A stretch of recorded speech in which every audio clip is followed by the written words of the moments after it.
Jordan really hated mornings like this. Right at 7 a.m., his alarm clock burst into flames. Again.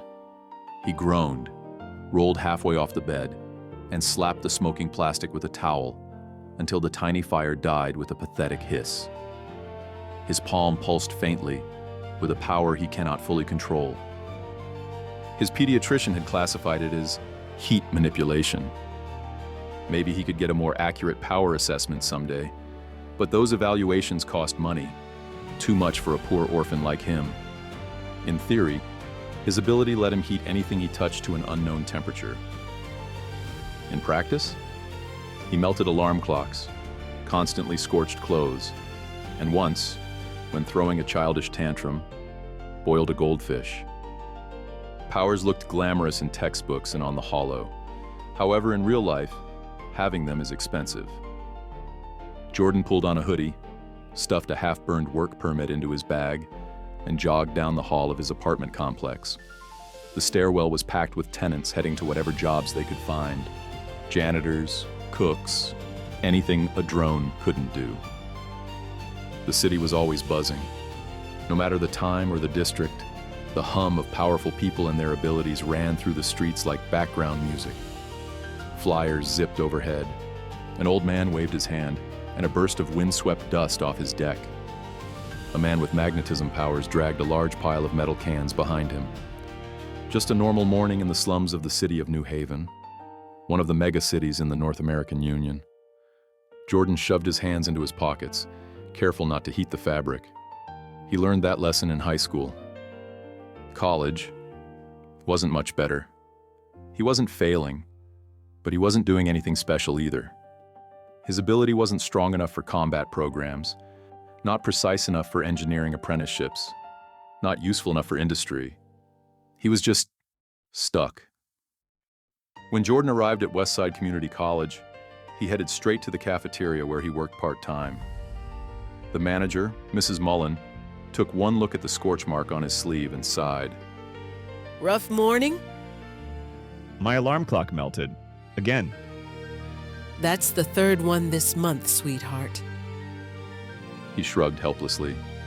They keep making them out of cheap, flammable plastic.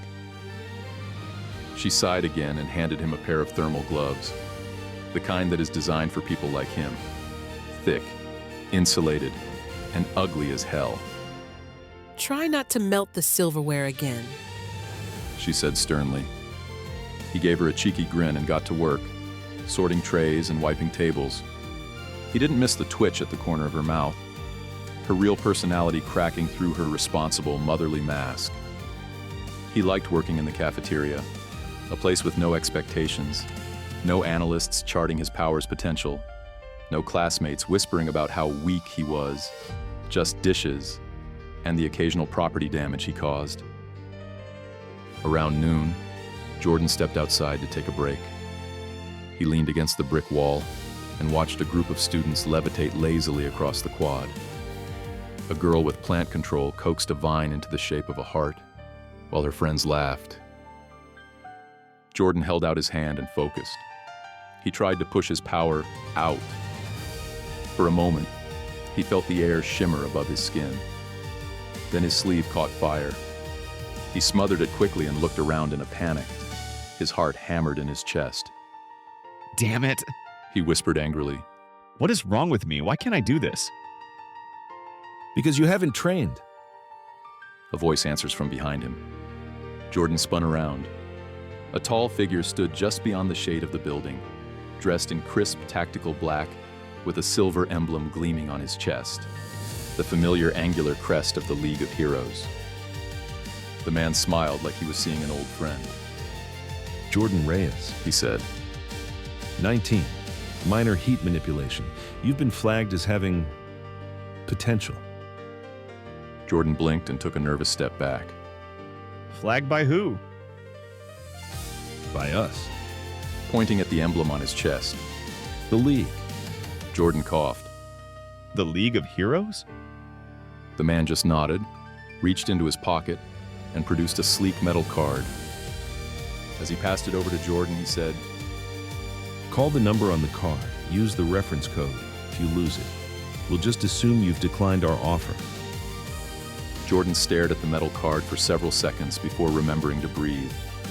The league emblem gleamed up at him, its silver crest etched into a dark alloy he couldn't identify.